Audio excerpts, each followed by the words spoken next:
محمد اسامہ شاہد خان کراچی سے، بیرون ملک میں بینک اکاؤنٹ کھلوانے کے لیے کوپن بڑھنا پڑتا ہے، جبکہ بینک اکاؤنٹ یعنی کرنٹ اکاؤنٹ میں پہلی سیلری آتی ہے تو کوپن کی مد میں بینک $200 دیتا ہے، زائد دیتا ہے۔ $200 جو ملتے ہیں کیا وہ سود کے حکم میں آئیں گے؟ وہ بینک کی طرف سے ہے، ان کے خرچ کا کیا حکم ہے؟ جبکہ کرنٹ اکاؤنٹ ہے۔ دیکھیں اگر یہ پہلے سے معاہدہ ہے کہ جو ہمارے یہاں کرنٹ اکاؤنٹ کھولے گا اور اس میں پیسے رکھے گا، خالی اکاؤنٹ نہیں کھولے گا، تو اس کو اتنے پیسے ملیں گے لازمی، تو یہ تو پھر سود ہے۔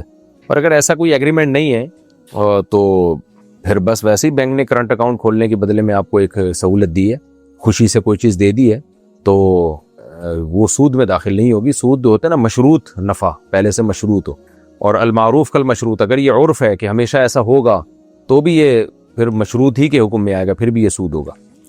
حلیمہ فردوس بہار انڈیا سے، میرے گھر والے میری شادی زبردستی کروا رہے ہیں اور مجھے کسی اور سے نکاح کرنا ہے۔ بہت بار بول چکی ہوں کہ مجھے اس سے نکاح کرنا ہے، میرے گھر والے اس لڑکے کو اچھی طرح جانتے ہیں، پھر بھی زبردستی مجھ سے کہیں اور شادی کے لیے ہاں کروانا چاہ رہے ہیں، دھمکی بھی دے رہے ہیں۔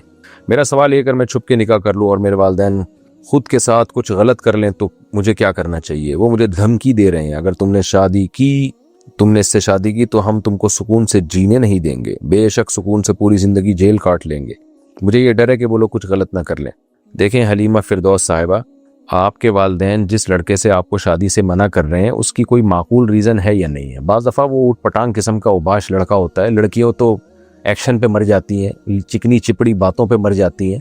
ماں باپ کو پتا ہوتا ہے بھائی ہمارے اسٹیٹس کا نہیں ہے، ہمارے اسٹینڈرڈ کا نہیں ہے، یہ بندہ ہمارے لیول کا بندہ نہیں ہے، خاندان میں ایڈجسٹ نہیں ہو سکے گا، ناک کٹے گی پوری خاندان میں کہ ایک بچی کس کو پکڑا دی، تو ان کو خطرات ہوتے ہیں۔ وہ پھر ان کو پتا ہے کہ طلاق کے بعد ہم یہیں آ کے بیٹھے گی، مسائل کھڑے ہوں گے، تو اگر وہ اس طرح کا مسئلہ ہے تو پھر آپ والدین کی بات مانیں، اپنی رضا پہ والدین کی رضا کو ترجیح دیں۔ والد خاص طور پر وہ زیادہ بہتر سمجھتے ہیں، والدہ بھی محبت کرتی ہیں لیکن ان کو سوسائٹی کا اتنا نہیں پتا ہوتا جتنا باپ کو پتا ہوتا ہے، تو اس لیے شریعت نے باپ کو ولی بنائے، تو ترجیح اسی کو دیں، ابا جہاں کہہ رہے ہیں۔ لیکن اگر ایسا نہیں ہے، وہ لڑکا بھی اسٹینڈرڈ کا لڑکا ہے، صحیح ہے اور آپ کے خاندان سے بالکل میچ کرتا ہے، اور اس میں کوئی ایسا بھی نہیں ہے کہ آپ کے باپ سے اس نے کوئی دشمنی کی ہوئی ہو پہلے سے یا بدتمیزیاں کی ہوئی ہوں جس کی وجہ سے آپ کے والدین کو اس سے نفرت ہو، ایسا بھی کچھ نہیں ہے۔ تو بلا وجہ کی والدین کے لیے پھر ضد کہ میری بچی یعنی وہاں نہیں کرو جہاں بچی چاہ رہی ہے، پھر یہ جائز نہیں ہے، کیونکہ نبی صلی اللہ علیہ وسلم کی صحیح حدیث ہے لن تر للمتحابین مثل النکاح، دو محبت کرنے والوں میں نکاح سے بہتر کوئی بھی چیز نہیں ہے۔ تو ایسی صورت میں پھر آپ کے والدین کی طرف سے زیادتی ہے، تو زیادتی ہے، گناہ کر رہے ہیں، غلط کر رہے ہیں۔ باقی اس زیادتی کی تلافی کیسے ہو؟ کیا آپ بھاگ کے شادی کریں یا والدین کے خلاف بغاوت کریں؟ تو دیکھیں یہ بڑے خطرناک مسائل ہوتے ہیں، ان کے بڑے سخت قسم کے سائیڈ ایفیکٹ ہوتے ہیں، تو اس بارے میں کوئی آپ کو مشورہ نہیں دے سکتا۔ تو اس لیے اس بارے میں آپ اپنے ہی کسی وہیں کے بہار انڈیا سے آپ نے پوچھا ہے، اپنے پورے حالات بتا کے کیا اس کے سائیڈ ایفیکٹ ہو سکتے ہیں، کیا اس کے پازیٹیو نیگیٹو سب سامنے رکھ کر آپ مشورہ لیں کسی سے، تو یہ بہت خطرناک معاملات ہوتے ہیں۔ نارملی تو یہی ہے، میں آپ کو یہ کہوں گا کہ جہاں والدین کہہ رہے ہیں اگر اس میں کوئی خرابی نہیں تو شادی کر لیں وہاں پہ، کیوں بلا وجہ ماں باپ کو ایک مصیبت میں ڈال رہی ہیں آپ؟ تو جہاں شادی ہوگی محبت بھی ہو جائے گی، لیکن اگر وہ ناقابل برداشت ہے بالکل آپ کے لیے تو پھر نہ کریں، یہی ہے، پھر بولیں بھائی نہیں کرنی، لیکن گھر سے بھاگنے کا میں مشورہ نہیں دوں گا آپ کو، اس کے سائیڈ ایفیکٹ بہت زیادہ ہوتے ہیں۔ ایک خاتون گجرات انڈیا سے پوچھتی ہیں کیا ایک طلاق دینے سے طلاق ہو جائے گی، اور اگر ایک طلاق کے بعد میاں بیوی دونوں ساتھ رہنا چاہیں تو کیا وہ رہ سکتے ہیں؟ رجوع کا کیا طریقہ ہے؟ 3 طلاقوں کے بعد رجوع کا حق نہیں ہے، ایک طلاق کے بعد رجوع کا حق ہے۔ اگر صریح لفظوں میں مرد نے ایک طلاق دے دی ہے تو طلاق تو ہو جائے گی، ریورس نہیں ہو سکتی۔ ایک دے دی ہے تو زندگی بھر اب 2 طلاقوں کا حق رہے گا مرد کے پاس۔ باقی میاں بیوی ساتھ رہنا چاہیں تو رہ سکتے ہیں، شوہر زبان سے بول دے میں نے رجوع کر لیا، بہتر ہے 2 بندوں کو گواہ بھی بنا دے، اور اگر زبان سے نہیں بولتا بیوی سے ازدواجی تعلق قائم کر لیتا ہے، جو میاں بیوی کا ریلیشن ہوتا ہے وہ قائم کر لیتا ہے، تو بھی خود بخود آٹومیٹیکلی رجوع ہو جائے گا، لیکن آئندہ پھر 2 طلاقوں کا اختیار رہے گا۔ طیب صاحب لاہور سے پوچھتے ہیں نماز میں جب سجدہ کرتے ہیں تو پہلے گوڑے زمین پر رکھتے ہیں یا ہاتھ؟ اس بارے میں تفصیل سے بتا دیں۔ پہلے زمین پہ گوڑے رکھتے ہیں، اس کے بعد ہاتھ رکھتے ہیں۔ اس بارے میں جو احادیث ہیں وہ میں کسی اور وقت اس کی ڈیٹیل انشاءاللہ بیان کر دوں گا۔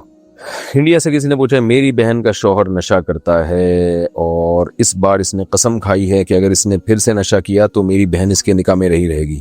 پاگل آدمی ہے وہ، اگر اس نے اس بار نشہ کیا تو کیا میری بہن اس کے نکاح سے باہر ہو جائے گی؟ کیا اس طرح شرط لگانے سے بھی بیوی نکاح سے نکل جاتی ہے؟ جی نکل جاتی ہے، اگر نشہ کیا تو طلاق واقع ہو جائے گی، طلاق بائن، یعنی نکاح ایک طلاق کے ساتھ نکاح ختم ہو جائے گا، تو پھر دوبارہ نکاح کرنا پڑے گا، بشرطے کہ اس سے پہلے کبھی طلاق نہ دی ہو۔ تو ایک طلاق ہوگی اور نکاح ٹوٹ جائے گا، تو اس کو نشے سے روکیں۔ اور یہ اس طرح کی قسمیں اٹھانا کہ میں نے یہ کام کیا تو بیوی کو طلاق ہو جائے گی، یہ فضول بے وقوفوں والے کام ہوتے ہیں۔ برائی سے بچنے کے لیے کوئی اور طریقے اختیار کیا کریں، بیویوں کی طلاق کو اس پر معلق نہ کیا کریں۔ عزیز احمد کوئٹہ سے، امامہ کے بارے میں تفصیل سے بتا دیں، اور ساتھ امامہ کے بارے میں کوئی کتاب ہو تو رہنمائی فرما دیں۔ دیکھیں اتنی تفصیل ہمیں امامہ کے بارے میں ملتی نہیں ہے، سنت ہے، نبی صلی اللہ علیہ وسلم پہنا کرتے تھے، پیغمبروں کی سنت ہے، تو کوئی اس نیت سے پہن لے تو ثواب ہے، لیکن کوئی ضروری چیز نہیں ہے، نہ بھی پہنے تو بھی کوئی حرج نہیں ہے۔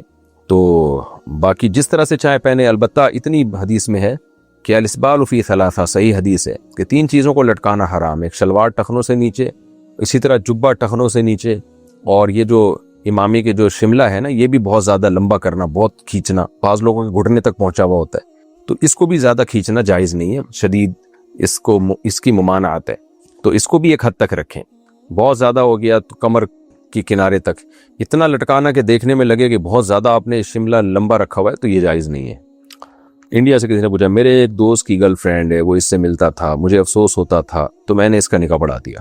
2 دوست لڑکی کی طرف سے تھے اور 2 ہماری طرف سے، میں نے خطبہ وغیرہ نہیں پڑھا، بس ان لوگوں سے پوچھ لیا کہ تمہیں قبول ہے، دونوں نے ایک دوسرے کو قبول کیا، کیا نکاح ہو گیا؟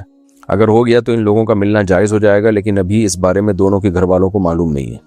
دیکھیں قبول ہے کا مطلب نکاح ہی قبول ہے مراد تھی نا آپ کی، تو اگر اس طرح سے 2 گواہوں کے سامنے ایجاب و قبول ہو گیا تو نکاح ہو گیا، بشرطے کہ یہ لڑکا جو ہے لڑکی کا پیرلل ہو، ہم پلہ ہو، جوڑ کا ہو۔ اگر اس سے بہت ہی مالی لحاظ سے یا دینی اعتبار سے بہت ہی کم تر ہے تو پھر نکاح نہیں ہوگا، لیکن نارملی برابر ہی ہوتے ہیں عام طور پر، تو پھر نکاح ہو گیا ہے، لیکن اس طرح کرنا نہیں چاہیے۔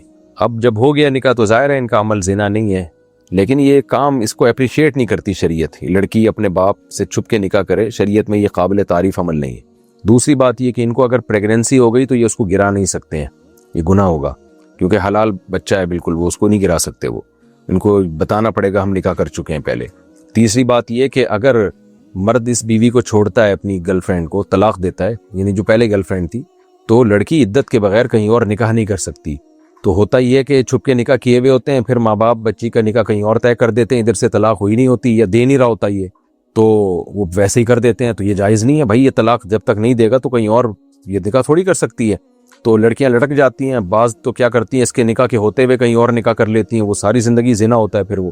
اور پھر بعض دفعہ کیا ہوتا ہے کہ ماں باپ لڑکی کا کہیں اور نکاح طے کرتے ہیں اور ڈیٹ بھی طے کر دیتے ہیں، اب لڑکی نے یہاں سے طلاق لی مگر عدت پوری نہیں ہوئی اور ماں باپ کو بتا بھی نہیں سکتی، وہ یہ 20 قسم کے بکھیڑے ہیں اس میں، تو اس لیے یہ کام نہیں کرنا چاہیے۔ اب کر لیا ہے تو پھر اس میں پورا پروسیس، اگر کہیں اور اس کے ماں باپ نے نکاح طے کر دیا تو لڑکی اس مرد سے طلاق لیے بغیر وہاں نکاح نہیں کر سکتی، اور اگر اس نے طلاق نہیں دی تو بس زندگی بھر اسی کے ساتھ گزارے گی، اور اگر دے دی طلاق تو عدت کے بغیر وہاں نکاح نہیں کر سکتی، اور اگر حمل ٹھہر گیا تو پھر بچے کی ماں بنے گی اور یہ اس کا باپ بنے گا، بچے کو نہیں گرا سکتے یہ لوگ۔ محمد عمار کراچی سے، میرا سوال یہ ہے کہ ماشاء اللہ سے میری داڑھی بہت زیادہ ہے، لیکن جب وضو کے لیے منہ دھوتا ہوں تو میری داڑھی کے اندر جو کھال یعنی گال ہوتی ہے وہ سوکھا گال ہوتا ہے، وہ سوکھا ہوا ہوتا ہے، تو کیا اس کے لیے داڑھی گیلی کرنا ضروری ہے یا پھر داڑھی گیلی کیے بغیر وضو ہو جائے گا؟ یعنی پوچھنا شاید ہے کہ داڑھی گیلی، دیکھیں داڑھی اوپر سے بھگا دیں، داڑھی کیونکہ گھنی ہے تو اندر کی کھال دھونا یہ ضروری نہیں ہے، بس اوپر سے پانی بہہ گیا کافی ہے، خلال کر لینا سنت ہے گیلے ہاتھوں سے۔ انڈیا سے کسی نے پوچھا ہے کہ جیجا جی سے سالی کا بات چیت ہنسی مذاق کرنا کیسا ہے؟ یہ جیجا جی کیا ہوتا ہے بھائی؟ کیا سالی اپنے جیجا جی سے بات کر سکتی ہے؟ سالی ہے تو میرا خیال ہے اس کا الٹا بہنوئی ہوتا ہے، شاید بہنوئی کو جیجا جی کہتے ہیں، تو خیر بہنوئی سے بات کرنا، مذاق کرنا یہ جائز نہیں ہے، اور ہنسی مذاق بالکل ناجائز ہے، حرام ہے۔ بیوی کو چاہیے اپنے شوہر سے اور شوہر کو چاہیے بیوی سے ایسی مذاق کرے، بیوی کی بہنوں سے فری ہونا یہ غیر مسلموں کا کلچر ہے، اور اس کے جو سائیڈ ایفیکٹ ہیں، گندا پلید معاشرہ وجود میں آ رہا ہے اور زنا پھیل رہا ہے سوسائٹی میں، ان کو تو اس کی کوئی پرواہ نہیں ہے کہ گدھے گھوڑوں کی طرح زندگی گزارو یا انسانوں کی طرح گزارو، تو اس لیے ان کے یہاں سب فری ہوتا جا رہا ہے، لیکن اسلام ایک پاکیزہ مذہب ہے، وہ اس کی اجازت نہیں دیتا آپ کو، تو اس لیے سالی پر لازم ہے کہ اپنے بہنوئی سے یعنی جیجا جی جس کو کہا گیا ہے اس سے پردہ کرے، اور اس سے فری نہ ہو، اور بہنوئی پر بھی جائز نہیں ہے کہ وہ اپنی سالی سے جو ہے نا فری ہونے کی کوشش کرے، جو بیوی اللہ نے دی ہے اس سے فری ہوا کرو، بس اس سے گپ شپ لگایا کرو۔ علی صاحب پاکستان سے، اگر ہم یوٹیوب سے کوئی صورت ڈاؤن لوڈ کر لیتے ہیں اور اسے ٹک ٹاک پر اپلوڈ کرتے ہیں تو کیا اس سے پیسے کمانا جائز ہوگا؟ کوئی صورت ڈاؤن لوڈ کر لیتے ہیں اور اس سے ٹک ٹاک پر، جی جائز ہوگا، کیونکہ پیسے جو ملتے ہیں آپ کو وہ تو ایڈ کے ملتے ہیں نا، ایڈورٹائزمنٹ کے، کمپنیوں کی جو پروڈکٹ کو آپ پروموٹ کر رہے ہیں اس کے پیسے ملتے ہیں. تو وہ پروڈکٹ اگر جائز ہے تو پیسے بھی جائز ہیں، اگر پروڈکٹ ناجائز ہے تو پیسے ناجائز ہیں. تو اس میں آپشن ہوتا ہے شاید شراب اور سود وغیرہ کی یعنی حرام چیزوں پہ آپ پابندی لگا سکتے ہیں، تو وہ آپشن استعمال کریں آپ. اور اگر آپشن نہیں ہے تو اپنی آمدن کا کچھ حصہ صدقہ کریں. اور اگر ساری حلال پروڈکٹ کو پروموٹ کر رہے ہیں تو بھی کم سے کم یعنی کچھ فیصد اپنی آمدن کا صدقہ کریں، کیونکہ اس میں کچھ چیزیں فحش بہرحال شامل ہو جاتی ہیں یوٹیوب کے ایڈ میں. زید حسین انڈیا سے، عشاء کی نماز پڑھاتے ہوئے امام نے سورہ 3 پڑھتے ہوئے فما یکذبک بعد بالدین پڑھنے کے بجائے فمن یکذبک بعد بالدین پڑھ لیا، تو کیا نماز میں کوئی فرق تو نہیں آیا؟ مطلب ماں کی جگہ من پڑھ لیا. دیکھیں غلط تو کیا، لیکن اس سے معنی کفریہ پیدا نہیں ہو رہے، کوئی ایسا معنی نہیں تبدیل ہو رہا جس سے کفر لازم آ رہا ہو، تو اس لیے نماز ہو گئی ہے. آئندہ احتیاط کریں، فما یکذبک ہی پڑھا کریں. عبد المنان واہ کینڈ لاورپنڈی سے، میرے بھائی کا شادی کے 3 ماہ بعد انتقال ہو گیا. میں اس وقت سعودیہ میں تھا. مجھ سے والدین نے کچھ رقم لی تھی کہ بھائی کی شادی کے لیے جو زیور لیا تھا اس کے پیسے بقایا ہیں، وہ دینے ہیں، تو میں نے دے دیے. پھر بھائی کی بیوہ سے میرا نکاح ہو گیا اور پھر جو میرا ولیمہ ہوا اس کا خرچہ بھی میں نے برداشت کیا، اور مجھے یا میری بیوی کو میرے والدین کی طرف سے کوئی زیور نہیں دیا گیا. حالانکہ مجھ سے پہلے 5 بہن بھائیوں کی شادیاں ہوئی، ان کو والد صاحب کی جانب سے ہر کسی کو 5 تولہ سونا دیا گیا اور شادیوں کے تمام خرچے بھی والد صاحب نے کیے. میں تو ہمیشہ اسے سمجھتا رہا کہ والدین کے پاس پیسے نہیں ہیں تو اس وجہ سے انہوں نے مجھ پر کوئی خرچہ نہیں کیا. لیکن اب میں دیکھتا ہوں کہ والدین باقی بھائیوں کی مالی مدد کرتے ہیں. بڑے بھائی کے مکان بنانے میں بہت بڑی رقم والدین نے دی. میں بے روزگار ہوں. ابھی کیا میں والدین سے اپنے حصے کا 5 تولہ سونا یا جو رقم میں نے بھائی کی شادی کے لیے دی تھی وہ مانگ سکتا ہوں یا نہیں؟ مانگ سکتے ہیں، اگر دے دیں ٹھیک ہے، نہیں دیں تو پھر ان کو تنگ نہ کریں. البتہ والدین نے یہ غلط کیا. نعمان بن بشیر رضی اللہ عنہ سے صحیح حدیث مروی ہے کہ نبی صلی اللہ علیہ وسلم کے پاس ایک شخص آیا. اس نے کہا کہ میں یہ غلام اپنے بیٹے کو گفٹ دینا چاہتا ہوں، تو آپ اس پہ گواہ بن جائیں. تو نبی نے فرمایا کیا دوسرے بیٹے کو بھی غلام گفٹ میں دے رہے ہو؟ تم نے کہا کہ نہیں. فرمایا کہ میں جور یعنی ظلم پہ گواہ نہیں بن سکتا. تو نبی صلی اللہ علیہ وسلم نے اس عمل کو ظلم قرار دیا کہ اولاد میں ایک کے ساتھ بہت اچھا سلوک، دوسرے کو آپ محروم کر رہے ہیں. تو اگر والدین یہ واقعی 5 تولے دوسروں کو دے رہے ہیں، آپ کو نہیں دے رہے، تو یہ والدین کا عمل غلط ہے. تو والدین کو ایسا نہیں کرنا چاہیے. لیکن بہرحال آپ ایک دفعہ ان کو یہ مسئلہ بھی بتا دیں، محبت سے مطالبہ بھی کر لیں. دے دیں تو ٹھیک ہے، نہیں دیں تو پھر ان سے لڑنا آپ کے لیے جائز نہیں ہے، اور اس بیس پہ ان سے نفرت کرنا بھی جائز نہیں ہے، کیونکہ ان کے احسانات بہرحال ان کی ناانصافیوں پہ غالب ہیں. یوں کہنا چاہیے ان کی انصافیاں ناانصافیوں پہ غالب ہیں. پاکستان سے کسی نے پوچھا ایک ایپ ہے جس کا نام ریڈار میڈیا ہے، کیا اس سے پیسے کمانا جائز ہے؟ اس ایپ میں کچھ پیسے انویسٹ کرنے پڑتے ہیں، پھر کمپنی ٹاسک دیتی ہے جنہیں مکمل کرنا پڑتا ہے. ان ٹاسک میں سوشل میڈیا یعنی فیس بک، یوٹیوب، انسٹاگرام کی ویڈیوز پوسٹ ہوتی ہیں. ان کو لائک کر کے اسکرین شاٹ لے کر کمپنی کو سینڈ کرنا پڑتا ہے. اور اس ٹاسک میں زیادہ تر نیچر یا کسی پروڈکٹ کی ویڈیوز پوسٹ ہوتی ہیں. اگر ٹاسک مکمل نہ کریں تو پیسے نہیں ملتے. کمپنی کا کہنا یہ ہے کہ ایڈورٹائزمنٹ کمپنی ہے، اس کے آفیسز بھی موجود ہیں کراچی میں، اسلام آباد میں اور مظفر آباد میں. اور جو رقم اس میں انویسٹ کی جاتی ہے وہ کبھی بھی واپس لی جا سکتی ہے، اور جو رقم انویسٹ کی جاتی ہے وہ کبھی کم اور کبھی زیادہ بھی کرنی پڑتی ہے، اور جو رقم کمائی جاتی ہے وہ کبھی کم اور کبھی زیادہ ہوتی رہتی ہے. یہ جائز نہیں ہے، اس پہ 20 دفعہ بتا بھی کرنی پڑتی ہے.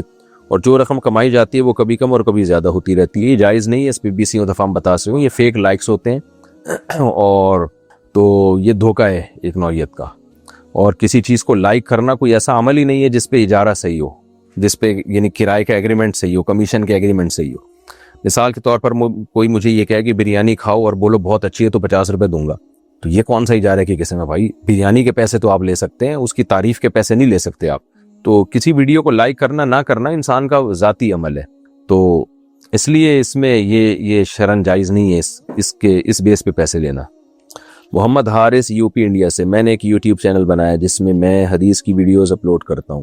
میری نیت پیسہ کمانے کی ہے، تو کیا یہ حلال ہوگا یا حرام؟